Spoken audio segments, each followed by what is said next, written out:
Oke, kita mulai aja lah. Oke. Assalamualaikum warahmatullahi wabarakatuh. Selamat sore, salam sejahtera, salam Om Swastiastu, Namo Buddhaya, salam kebajikan.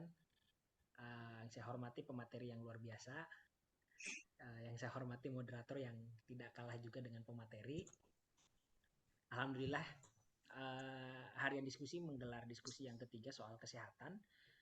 Saya melihat bahwa ini menjadi sebuah kebutuhan dan rasanya memang anak-anak muda untuk di hari tua dari segi kesehatan perlu dipersiapkan dari sekarang. Karena kalau bicara data, banyak juga yang meninggal di rata-rata umur berapa? Di 50 tahunan ya.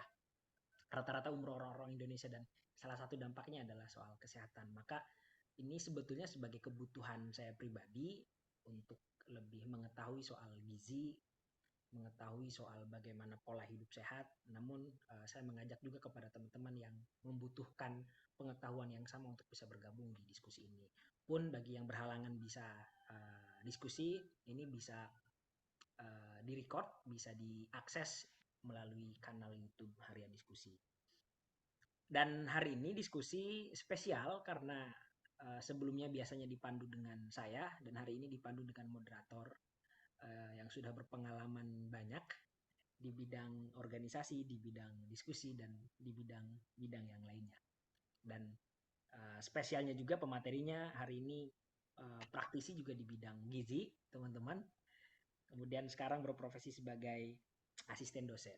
Untuk lebih jelasnya, moderator akan dibawakan oleh Silvi Mulyaningsih. Beliau merupakan alumni dari Universitas Sultan Ageng Tirtayasa, memiliki kemampuan kepemimpinan, komunikatif, kerjasama, dan memiliki track record di dalam bidang kesehatan, sosialisasi kesehatan yang tergabung di dalam UKM konsultasi gizi. Dan selama di kampus juga beliau aktif di himpunan mahasiswa gizi. Kepada kita ngalir aja ya teman-teman. Jadi sambil tanya diskusi, sambil tanya gitu. Nah, saya melihat bahwa di bulan Ramadan ini kita perlu mengetahui makanan-makanan apa saja yang baik. Mungkin semua makanan baik, tapi apabila dikonsumsi secara berkepanjangan itu akan bisa berdampak buruk. Maka kita harus mengetahui terlebih dahulu. Dan biasanya setelah kita lapar, ada es kita hantam, ada gula kita hantam. Dan kayaknya kita perlu menyadari dan perlu rem-rem sedikit. Maka diadakanlah diskusi ini. Kepada Kak Silvi dipersilakan. Santai aja, santai. Gue Oh yang ya, oke. Terima kasih Kak Yofi atas terima kasih Kak Yofi atas kesempatannya. Mungkin selamat pagi, selamat siang nih ya buat semuanya, buat Kak Yofi dan juga pemateri terbaik kita. Sebelumnya aku mau perkenalkan diri. Nama aku Silvi Mulyaningsih. Aku akan memandu acara pada siang hari ini terkait tema kita tentang gizi keseimbangan pada saat puasa. Oke, sebelumnya aku mungkin mau memperkenalkan dulu nih pemateri yang kece kita ini. Oke, Kak Andini Farendia, sarjana gizi, sekarang udah bisa disebut sarjana gizi ya, karena lulusan mahasiswa gizi Untirta nih, lulusan pertama. Nah, mungkin Kak Andin bakal bahas terkait seputar gizi selama puasa ya, kira-kira kebutuhan gizi apa aja yang perlu kita cukupi atau intake-intake yang perlu kita cukupi untuk kebutuhan kita selama berpuasa, karena kan kita akan berpuasa selama 12 jam ya, selama 30 hari ke depan. Nah, untuk itu mungkin langsung aja nih aku panggil, gimana nih Kak Andin? Halo Kak Andin. Halo Kak Silvi, Bang Yofi. Iya, sehat gini ya Kak. Alhamdulillah sehat. Gimana gimana udah siap nih buat nyampain materi yang keren ini? Insya Allah. Oke. Kalau gitu untuk Kak Andin, untuk waktu dan tempat dipersilahkan. Oke, terima kasih Kak Silvi atas kesempatannya. Saya izin share screen ya, Bang Sil. ya. Oke, oke, udah terlihat ya? Terlihat. Oke, Kelihatan. ya. Ya, Bismillahirrahmanirrahim. Assalamualaikum warahmatullahi wabarakatuh. Salam sejahtera bagi kita semua. Selamat siang, Mbak Yofi, Kak Silvi, dan juga mungkin teman-teman yang akan mendengarkan sesi diskusi kita pada siang hari ini. Sebelumnya terima kasih banyak ya Bang Yofi untuk atas undangannya. Biasanya sih saya ataupun Silvi, teman-teman Gizi tuh kalau diundang pasti tentang stunting lagi, ibu hamil lagi, MPASI lagi, balita lagi. Tapi kali ini temanya tentang gizi seimbang selama puasa. Jadi makanya saya tertarik banget nih untuk berdiskusi sama Bang Yofi, sama Silvi, dan juga teman-teman nantinya. Bagaimana sih caranya kita tetap menjaga kesehatan melalui pengaturan pola makan yang sesuai dengan kaidah gizi seimbang selama puasa supaya selain nanti untuk menjalankan kewajiban, kita juga tetap menjaga kesehatan gitu. Nah, sebelumnya izin perkenalkan diri lagi ya, saya Andini Farendia, biasa dipanggil Andin. Di sini kita lebih ke sharing-sharing diskusi santai aja, gitu ya. Nah, sebelumnya kita pernah dong mendengar yang namanya 4 sehat 5 sempurna. Itu saya pengen mengingatkan lagi gitu ke teman-teman bahwa slogan 4 sehat 5 sempurna itu udah lama banget berganti menjadi pedoman gizi seimbang. Jadi kalau udah menyebut lagi 4 sehat 5 sempurna itu kayaknya udah terlalu jadul ya. Kita sebutnya adalah sekarang pedoman gizi seimbang. Nah, sebelum masuk nih kita membahas tentang gizi seimbang selama puasa, sebelumnya saya pengen mengingatkan dulu, saya pengen tahu dulu nih teman-teman kira-kira udah tahu belum teman-teman ini memiliki status gizi yang mana gitu. Kurang, normal, overweight, atau jangan-jangan obesitas. Gimana sih caranya supaya kita tahu kita ini berada di status gizi yang mana? Kita itu bisa menggunakan rumus penentuan berdasarkan indeks massa tubuh atau IMT. Caranya yaitu dengan mengkonversikan berat badan yang kita tahu ya. Jadi sebaiknya kita eh, rajin untuk memeriksakan berat badan, lalu dibagi dengan tinggi badan kita dalam satuan meter ya. Kalau misalnya berat badan tinggi badannya 153 cm, berarti dalam meter itu 1,53 dikalikan 2 kali, jadi kuadratin. Jadi berat badan dibagi dengan tinggi badan kuadrat. Nanti keluarlah hasilnya dalam bentuk kilogram per meter kuadrat. Nah, nanti bisa dicocokkan dengan batas ambang indeks massa tubuh atau status gizi yang telah dikeluarkan oleh Kemenkes untuk Indonesia. Jadi, untuk kategori kurus berat yaitu memiliki IMT di bawah 17,0. Lalu untuk kurus tingkat ringan yaitu 17 sampai 18,4, untuk normal 18,5 sampai 25. Jadi kalau nanti hasil IMT-nya adalah di antara 18,5 sampai 25 berarti memiliki status gizi yang normal ya atau ideal. Dan untuk obesitas tingkat ringan yaitu 25,1 sampai 27 atau bisa disebut dengan overweight, dan untuk obesitas tingkat berat atau tingkat lanjut yaitu di atas 27,0. Nah, kalau misalnya teman-teman nggak keburu nih untuk timbang berat badan atau nggak punya timbangan, nggak tahu tinggi badannya berapa, nggak punya microtoys untuk mengukur tinggi badan, bisa juga pakai apa namanya untuk mengukur lingkar perut biasa kayak penjahit-penjahit itu ya, meteran meteran yang di pita meteran itu. Jadi kalau misalnya untuk pria punya lingkar perutnya lebih dari sama dengan 90 cm dan untuk wanita lebih dari sama dengan 80 cm berarti memiliki risiko obesitas sentral atau biasanya disebut dengan buncit. Jadi itu hati-hati kalau misalnya lingkar perutnya untuk laki-laki udah di atas 90 cm dan wanita udah di atas 80 cm, itu berarti tandanya sudah ada pengaturan pola makan, tuh. Next. Nah, setelah kita tahu gimana kondisi status gizi kita, selanjutnya bisa menentukan tuh gimana sih kebutuhan kalori ataupun zat gizi yang sesuai dengan kebutuhannya masing-masing. Nah, sebenarnya kalau untuk kebutuhan secara individual itu ada perhitungannya lagi sendiri yang mempertimbangkan berat badannya, tinggi badannya, usia, dan juga aktivitas fisiknya. Tapi di sini saya mau menampilkan berdasarkan secara umum ya, berdasarkan kelompok usia sesuai dengan angka kecukupan gizi atau AKG tahun 2019 yang dikeluarkan oleh Kemenkes. Nah, misalnya ini untuk kelompok usia 13 sampai 15 tahun, untuk pria itu membutuhkan sekitar 2.400 kilokalori, protein 70 gram, lemak 80 gram, karbohidrat 350 gram. Untuk wanita, energinya 2.050 kalori, protein 65 gram, lemak 70 gram, dan juga karbohidrat 300 gram. Ya, untuk selanjutnya ada ya di sini. Mungkin untuk seusia kita berada di kelompok usia 19 sampai 29 tahun atau remaja akhir ya menuju dewasa awal.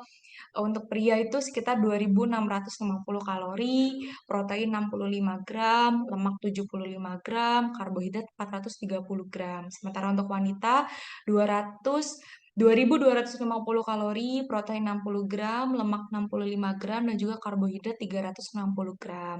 Jadi gampangnya kalau misalnya kita udah tahu status gizi kita berada di kurang, normal, ataupun berlebih, kita bisa menentukan apakah nanti pada saat puasa kita harus mempertahankannya dengan cara meningkatkan atau mengurangi gitu porsi makan. Jangan sampai nanti setelah puasa itu status gizi kita malah jadinya berkurang, yang berlebih makin berlebih, yang normal bisa jadi berkurang ataupun nanti pas lebaran jadinya berlebih karena asupan makannya tidak terkontrol. Nah, gizi seimbang selama puasa ini kurang lebih kan kita dalam sehari dalam berpuasa itu sekitar 13 sampai 14 jam itu kita tidak makan dan juga tidak minum. Yang bisa menyebabkan juga asupan makan kita sekitar 20 sampai 30% itu bisa berkurang, terutama minumnya ya. Minum air putihnya. Nah, setelah adanya pengurangan dari asupan makan dan juga minum selama seharian itu bisa juga menyebabkan nafsu makan kita jadi meningkat. Nah, itu bisa membuat pada saat kita buka puasa malah jadinya kayak balas dendam gitu ya, yang membuat kita tidak terkontrol untuk konsumsi makan yang berlebih tanpa kita memikirkan, oh ini makanannya zat gizinya bisa mencukupi nggak ya? Atau berlebih nggak ya? Lemaknya gimana ya? Gulanya segala macam.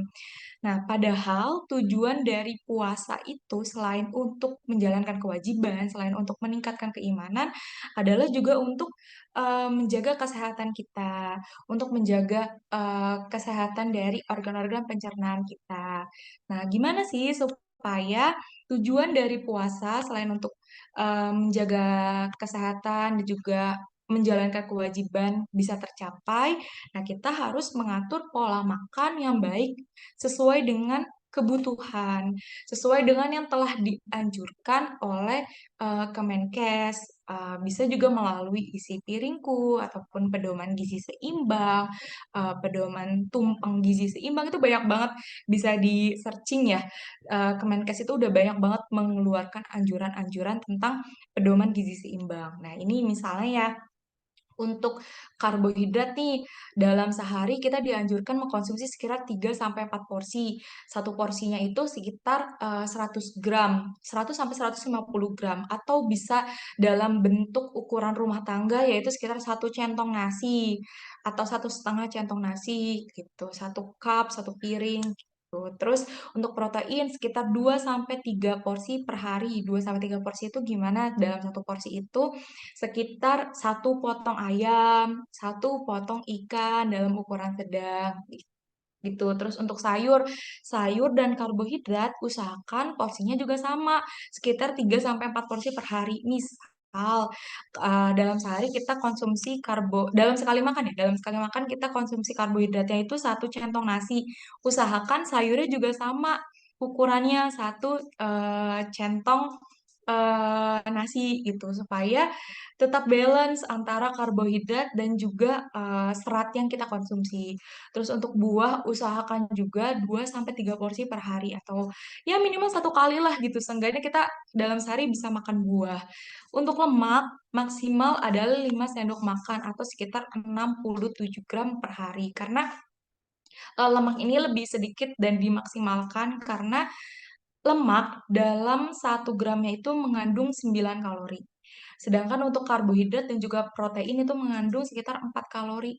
Jadi bayangkan bisa sampai 2 kali lipatnya kalori yang disumbangkan oleh lemak dibandingkan dengan karbohidrat dan juga protein. Sedangkan kan kita energi utama yang kita butuhkan adalah berasal dari karbohidrat. Itu bukan lemak. Jadi kalau misalnya kita lemak terlalu banyak dikonsumsi, kalori menumpuk, ya lemak juga nanti akan menumpuk. Terus untuk gula maksimal adalah 4 sendok makan atau 50 gram per hari. Kurang-kurangilah konsumsi minuman-minuman instan kayak teh kemasan, kopi kemasan yang kita harus lebih aware lah. Kita bisa melihat ada nutrition fact-nya di situ kan, ada tabel gizinya, komposisinya di situ kita bisa lihat, oh dalam satu kemasan ini 18 gram loh gulanya. Coba bayangkan kita dalam satu itu aja udah disumbangkan 18 gram. Berarti kita sisa berapa gram lagi nih dalam sehari untuk mengkonsumsi gula. Gitu. Terus untuk garam, itu 1 sendok teh atau 5 gram per hari. Kenapa sih lemak, gula, ataupun garam ini ada pembatasan maksimalnya?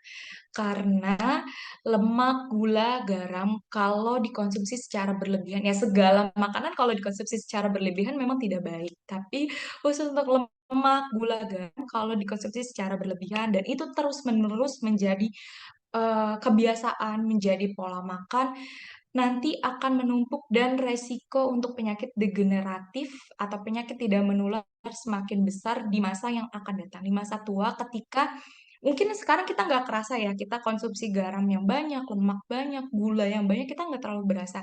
Tapi nanti ketika usia kita udah di atas 50 tahun atau di atas 40 tahun, ketika metabolisme, ketika organ-organ di dalam tubuh itu sudah mulai mengalami penurunan kinerja ya, itu akan terasa mulai timbul-timbullah penyakit-penyakit degeneratif atau penyakit-penyakit yang tidak menular ini seperti misalnya hipertensi, diabetes melitus, obesitas, ya semacam-semacam itu nanti timbulnya adalah ke apa? Ke jantung koroner, ke stroke. Itu banyak banget yang berbahayanya gitu ya. Tidak karena tidak menular itu akibat kebiasaan makan yang sudah terus-menerus dilakukan sejak muda gitu. Makanya harus dibatasi. Oke, nah selanjutnya nih, tadi kan sudah dibahas ya bagaimana eh, lemak mengandung kalori dalam 1 gram adalah sekitar 9 kalori. Nah, bisa dikonversikan begini ya. Saya memberikan contoh, ada gorengan bakwan di sini. Kan bakwan itu terdiri dari tepung, dari minyak pasti banyak, terus ada ya sayurannya lah sedikit gitu.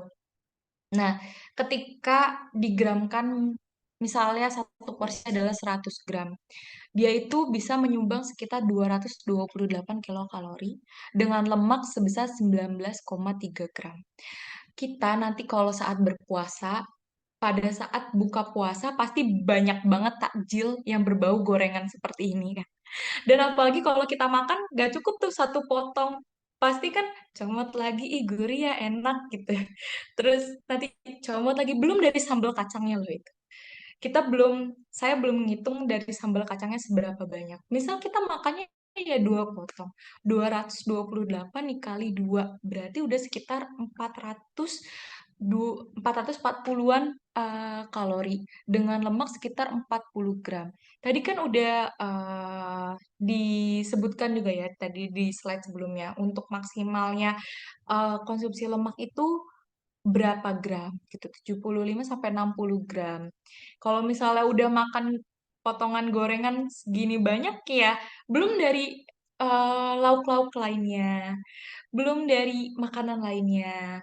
Nah, kalau saya membuat buah buah potong, misalnya buah naga nih, 100 gram, berarti kan beratnya sama nih, bakwan 100 gram, buah 100 gram. Akan lebih banyak kan buah itu potongannya, walaupun sama masanya. Tapi untuk energinya cuma 51 kilokalori, dan lemaknya adalah sekitar 0,4 gram aja. Jadi ya tinggal bagaimana teman-teman nih mau memilihnya. Mau yang rendah zat gizi kayak bakwan ini ya memang dia mengandung sayuran, tapi kan proses pengolahannya sudah digoreng. Pasti yang namanya vitamin, mineral itu sudah larut dalam proses penggorengan itu. Nah, sedangkan untuk buah potong nih yang prosesnya hanya dipotong, prosesnya hanya sederhana, otomatis vitamin, mineral dan juga seratnya itu masih terjaga. Otomatis akan lebih sehat. Nah, apa aja sih makanan yang sebaiknya dihindari atau dikurangi? Kalau misalnya disuruh stop, kayaknya agak susah ya, karena kan pada saat puasa itu lagi banyak-banyaknya variasi makanan, tapi lebih baik kita bisa menjaga gitu. Kalau emang udah nggak tertahankan, seenggaknya kita bisa menjaga porsi dari yang dimakan oleh kita. Misal, yang terlalu pedas, terlalu asam, terlalu manis, karena pada saat puasa lambung kita kosong, otomatis asam lambung atau HCl itu sedang meningkat, gas juga sedang meningkat-meningkatnya. Kalau kita makan yang terlalu pedas, terlalu asam, terlalu manis, ataupun terlalu berminyak, terlalu bersantan, itu nantinya akan meningkatkan produksi dari asam lambung, nantinya malah begah, kembung. Setelah itu nanti sholatnya malah jadi nggak fokus juga. Apalagi terawih kan nantinya malah ngantuk segala macem. Nah, terus kurangi juga makanan yang rendah zat gizi, malah lebih tinggi kalori, lebih tinggi lemak, rendah serat dikurangi. Karena pada saat berpuasa kita frekuensi atau jadwal makan itu kan sedang tidak teratur ya, otomatis organ pencernaan juga sedang belajar lagi nih, sedang meriset lagi, oh makannya jam segini, berarti nanti proses pencernaannya jam segini, untuk pengeluarannya jam segini. Nah itu kita harus membantu nih organ-organ pencernaan supaya dia bisa memetabolisme dengan baik. Nah yang dianjurkannya apa? Misal air mineral, ini wajib wajib banget 8 gelas, minimal 8 gelas per hari. Cara pengaturannya bisa kayak pas berbuka 2 gelas, terus sebelum terawih 1 gelas, setelah terawih 1 gelas, sebelum tidur 2 gelas, pada saat sahur bisa 2 gelas lagi, terus setelah sahur sebelum imsak berarti ya bisa 1 gelas gitu. Jadi bisa terhitung 8 gelas minimalnya supaya tubuh kita tetap terhidrasi, tidak dehidrasi jadinya ya kan kalau udah dehidrasi lemes, lunglai, letih, lesuh, udah nggak bersemangat lah. Jadinya melakukan aktivitas fisiknya juga udah nggak mood gitu. Nah, terus mengandung serat yang tinggi, itu ada buah, sayur, terus mengandung protein yang tinggi juga, daging, ayam, ikan. Terus sumber karbohidratnya bisa yang beraneka ragam nih, nggak cuma nasi terus. Ada oatmeal, jagung, ubi, ataupun roti yang bisa, karena dalam satu jenis makanan itu dia nggak mungkin mengandung semua zat gizi. Oleh karena itu, kita harus konsumsi makan entah lauk ataupun karbohidrat itu harus beraneka ragam supaya kita bisa dapat, oh dari nasi kita bisa dapat vitamin ini. Oh dari jagung kita bisa dapat vitamin yang lainnya gitu yang tidak terkandung di dalam nasi itu. Misalnya begitu. Nah, ini misalnya contohnya untuk makan ya sesuai dengan isi piringku bisa dipraktekkan untuk sahur ataupun berbuka. Ada nasi 1 centong, terus sayurnya juga dia porsinya sama dengan nasi, terus tetap ada proteinnya dari ikan ataupun tambahan dari tahu atau tempe, terus ada juga buahnya gitu. Ini ini makanan yang tinggi zat gizi ya, karena dia nggak terlalu berlemak, tapi tinggi serat dan juga tinggi vitamin mineral gitu. Oh iya, terus ada tambahan juga nih sebelum lupa. Saat berbuka puasa ataupun saat sahur sebaiknya kurang-kurangi atau bahkan lebih baik dihindari minum teh ya. Karena teh itu mengandung zat yang namanya tanin. Di mana tanin ini bisa mengurangi atau memperhambat proses metabolisme zat gizi. Jadi sebaiknya kalau mau mengkonsumsi teh itu 2 jam sebelum ataupun setelah makan supaya dia nggak mengganggu proses metabolisme zat gizi itu. Nggak cuman teh sih, ada juga kopi. Kopi kan kafeinnya tinggi juga ya. Gitu.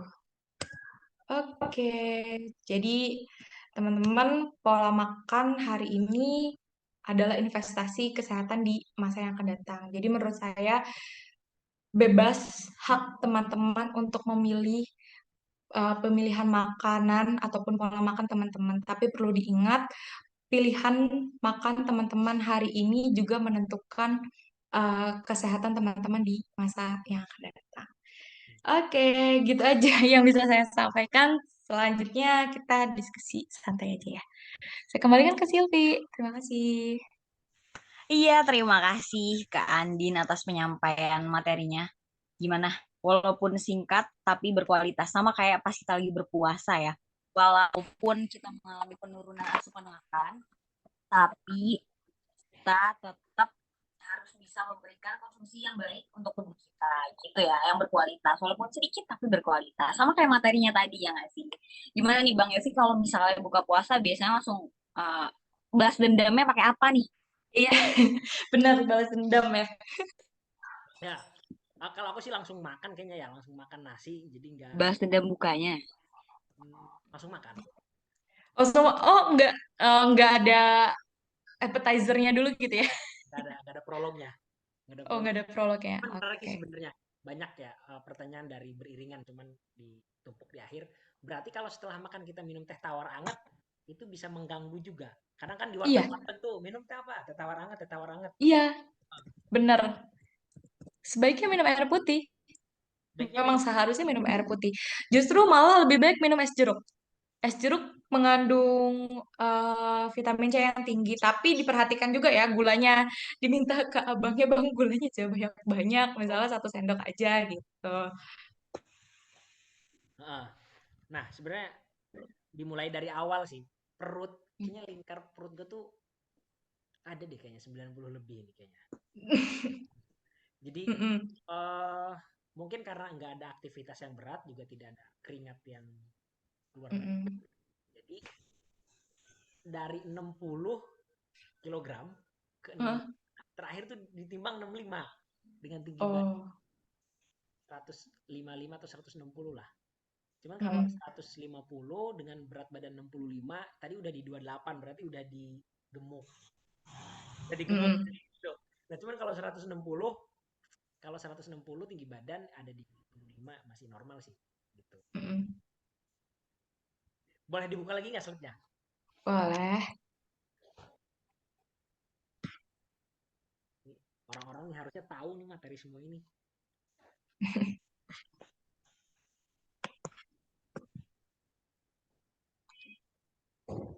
Mau yang bagian mana, Bang? Dari awal aja, dari awal. Ya, ini lewat lah. Oke.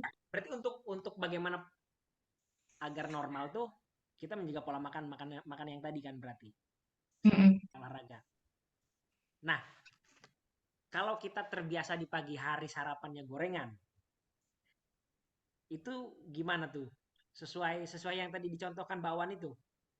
mm-mm, Kalau misalnya kalau misalnya gehu, dia kan ada isinya tuh, toge. mm-mm. Semua yang Ok- minyak itu berlemak atau gimana? Oke, izin menjawab ya Bang. Kalau misalnya kita pagi udah terbiasa banget nih makan gorengan, kalau untuk langsung di stop pasti susah karena dia udah terbiasa gitu. Kayak langsung stop dia udah nggak mau makan gorengan. Mungkin bisa bertahan paling seminggu, 2 minggu, sebulan, 2 bulan, tapi setelah itu akan balik lagi gitu dengan kebiasaan awalnya. Lebih baik menurut saya dibatasi porsinya aja.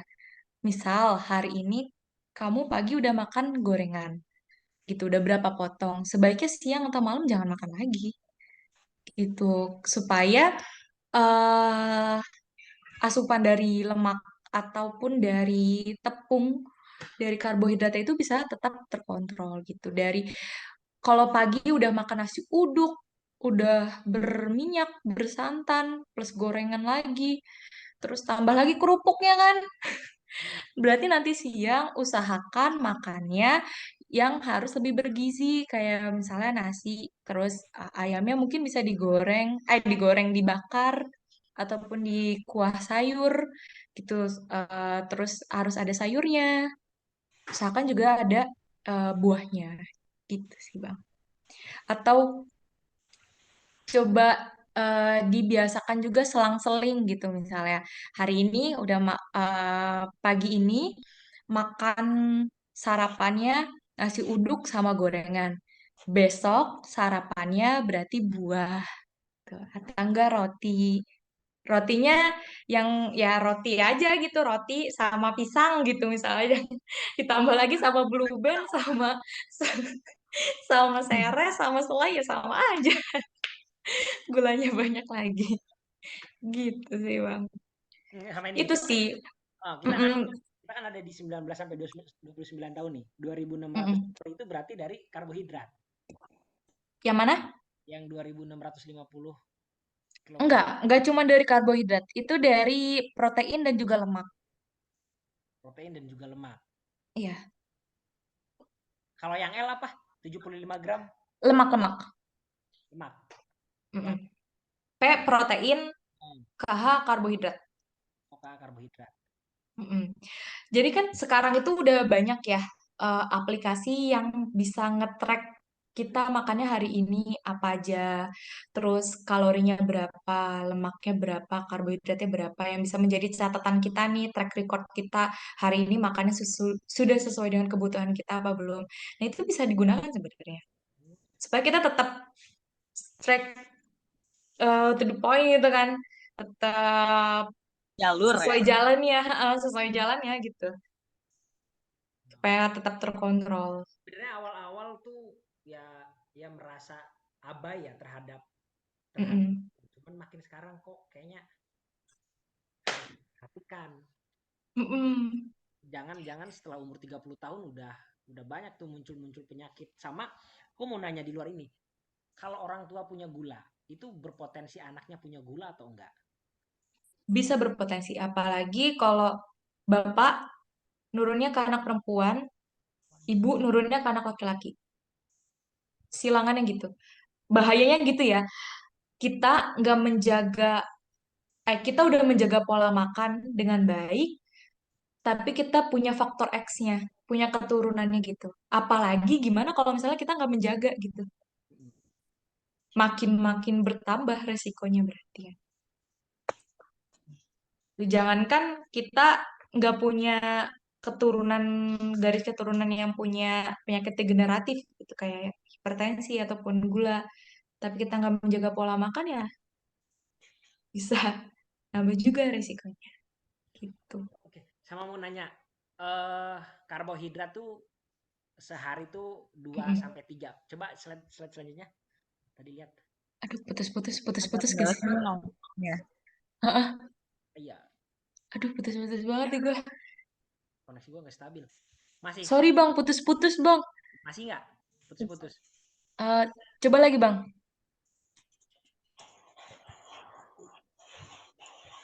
Coba ngomong lagi bang, punten. Halo, halo. Udah. Aman. Heeh. Nah, tadi tuh berarti satu satu satu hari itu nasi 1 centong. Enggak, itu dalam 1 kali makan. Ini anjuran porsi sesuai isi piringku. Karbohidrat 3 sampai 4 Mm, porsi per hari. per hari. Nah, 3 sampai 4 porsi itu kan dibagi kamu berapa kali makan dalam sehari. Kan anjurannya dalam sehari makan itu kan 3 kali kan, pagi, Mm-mm. siang, dan juga malam. Jadi 3 sampai 4 porsi ini dibagi dalam 3 kali makan, 3 kali jadwal makan.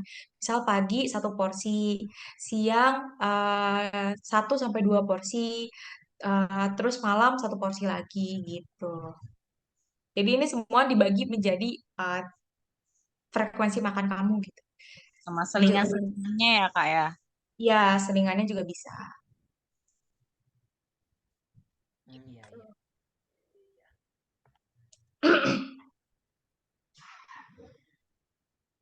Lemak sih ya. Iya, betul. Masalahnya itu si lemak. Kita sebenarnya bisa Iya. Kalau nggak sih misal lepas dari lemak? susah sih. Karena kita udah berdampingan dengan itu. Ya mau nggak mau ya kitanya yang harus mawas diri gitu. Harus tahu, oh ini kayaknya lemaknya tinggi deh. Cara pengolahan itu sebenarnya. Mm. Kalau opor, Nah, opor dari santannya, kuah santannya. Jadi kalau mau makan opor ya nggak apa-apa, nggak dilarang. ah, Tapi mungkin kuahnya nggak usah terlalu banyak-banyak. kuahnya yang enak Satu, yang kebanyakan itu. iya, enak. Apalagi kalau kayak ada kue-kue kering kan, kue nastar, kue gitu-gitu itu kalorinya tinggi loh, Bang. Oh, Dari gulanya, gula di selainya, gula di cookiesnya, terus dari margarinnya, dari kejunya. Bahkan kan ada juga yang bilang 3 potong Nastar. nastar Iya. setara dengan 1 porsi nasi. Betul, betul, betul. Kalorinya ya kan? Lah kita makan kue kering emang cukup 3 potong. Nambah terus ya. Sampai nggak Selamat tahu tuh lagi. berapa kalorinya. Hmm. tapi sebenarnya nah, kalau kita makan makan yang seperti itu, Mm. eh, biasanya kan, tapi kalau gula tuh penyakitnya turunan atau bukan? Enggak, ada yang memang karena dia pure pola makan, dia nggak punya keturunan, tapi dia tiba-tiba dapat gula, oke berarti dia pola makannya yang salah, gitu. Ada jenisnya ya Kak ya, Ya, diabetes ada satu berbagai jenisnya benar. dua. Jadi kan kalau penyakit gula itu dia ada kelainan di sekresi atau metabolisme gula, Insulin. ya. Heeh. Ini harus Gitu sih, Bang. hati-hati Karena ya. almarhum dosen banyak sih yang terkena gula ya gara-gara itu pola makannya kayak minimal sehari harus minum teh kemasan Hmm. terus dilakukan berulang kali setelah usia 40 tahun ke atas baru terasa, baru terdeteksi kalau dia punya gula, mulai muncul-muncul gejala-gejala. Karena kalau penyakit degeneratif itu nggak bisa diobati, bisanya dicegah. Kalau udah kena, ya bisanya dikontrol. Oh, berarti gula tuh nggak bisa diobati? Nggak bisa, Nggak bisa. nggak bisa. Ah, Sama kayak Pokoknya penyakit penyakit degeneratif kayak hipertensi, gula,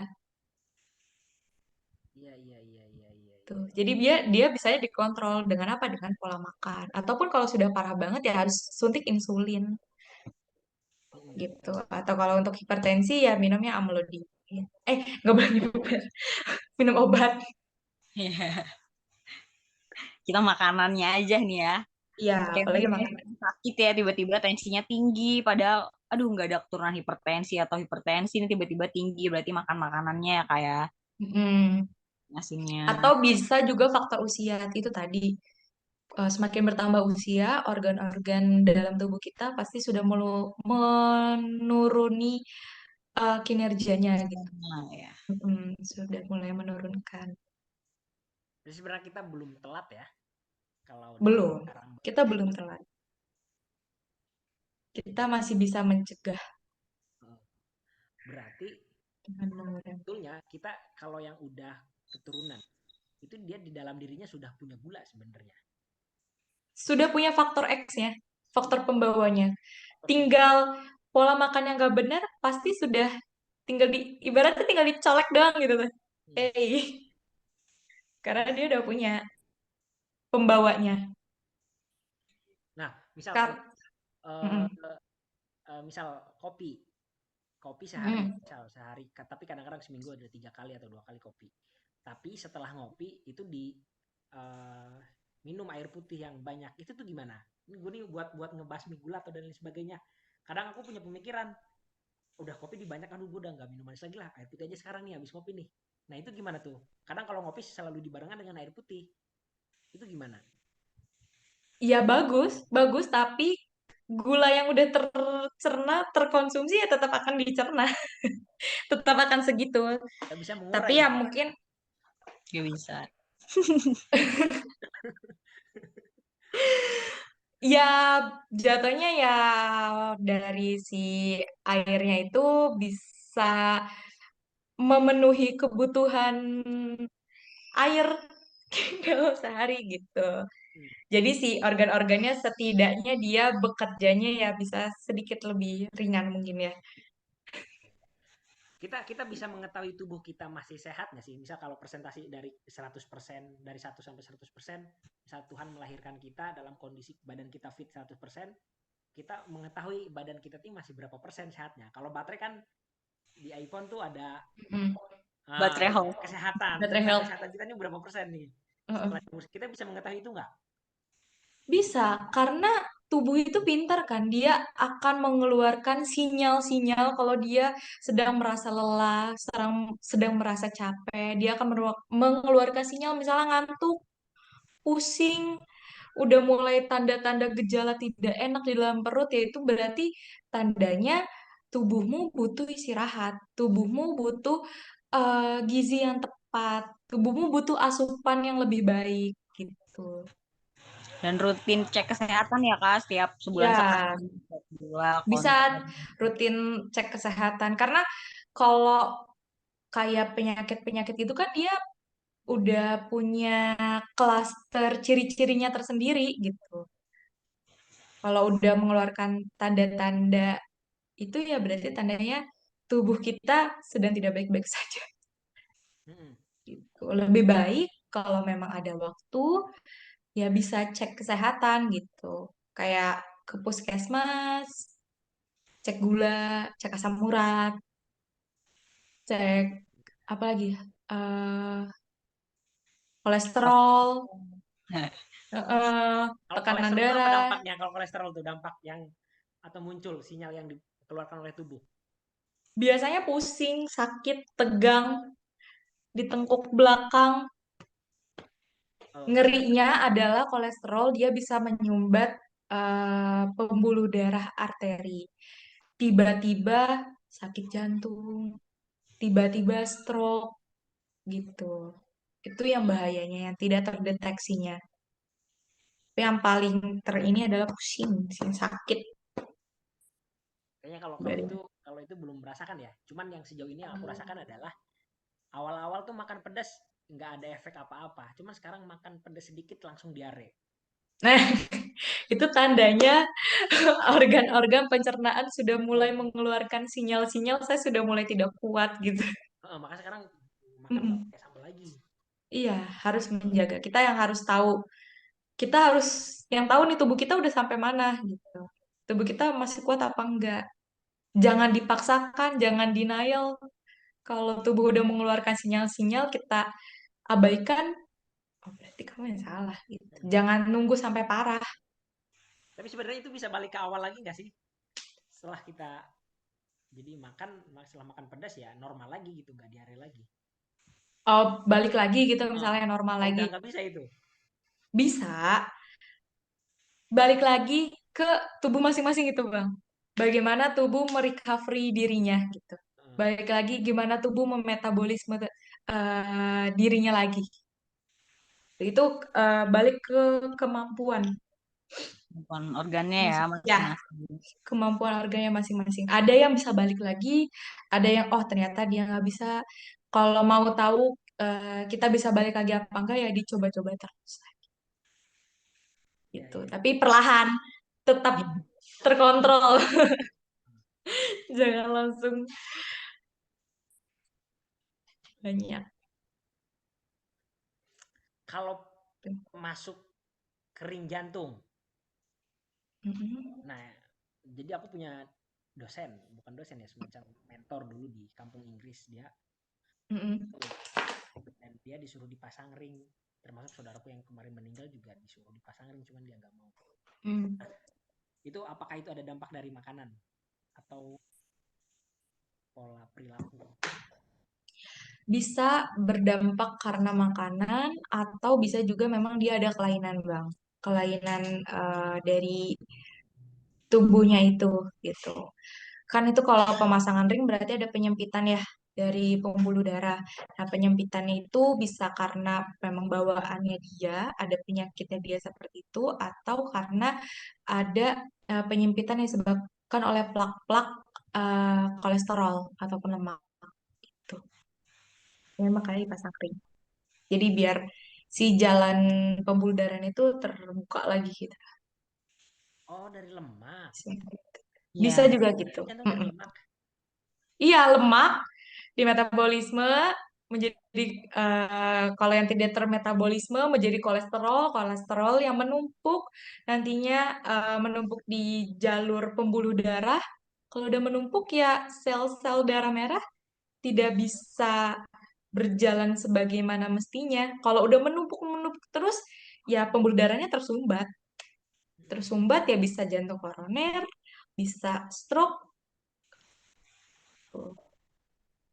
bisa ya stroke-nya bisa karena terhambat pembuluh darahnya ataupun pecah. Stroke tuh jadi dari makanan juga.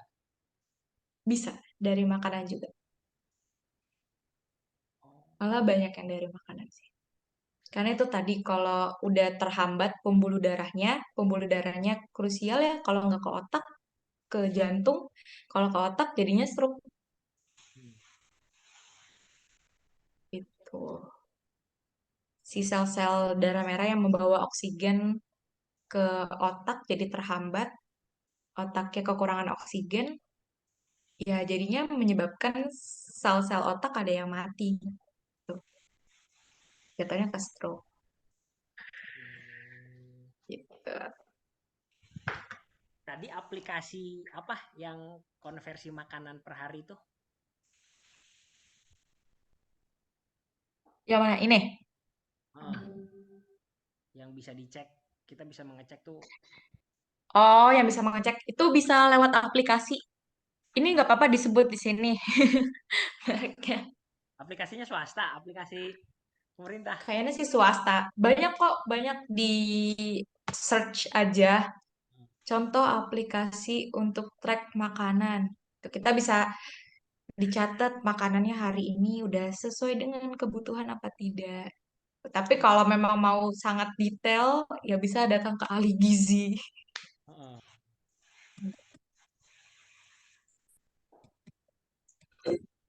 Iya, iya, iya, iya, iya, iya. Luar biasa sih ini materi. Terima kasih loh udah berkenan Nah, menjadi membawakan materi menjadi moderator. sami-sami. Berarti sebenarnya kalau gizi itu masuknya ke apa profesinya ke kalau dokter, apoteker kan dia bisa praktek sendiri. Mm-mm. Itu bisa praktek sendiri nggak? Gizi bisa praktek sendiri asalkan dia sudah profesi. Profesi sudah mendapat gelar RD atau Registered Dietitian. Bahkan sekarang udah ada, nah, awal mulanya itu kita cuma profesi dietitian ya Bang. Cuman sekarang sedang dicanangkan ada profesi nutrisionis juga. Itu baru dicanangkan ya, sedang direncanakan. Kalau dia udah punya gelar profesi itu, dia bisa melakukan praktek sendiri. Tuh, udah punya STR. Ya, ya, ya, ya, ya. Terus. Oke, oke. Nanti kalau ada pertanyaan Oke. gue PC aja. Iya, aman. Siap. Terima kasih loh ya. Iya, sama-sama. Kan di hari libur kayak gini harusnya menikmati masa liburan.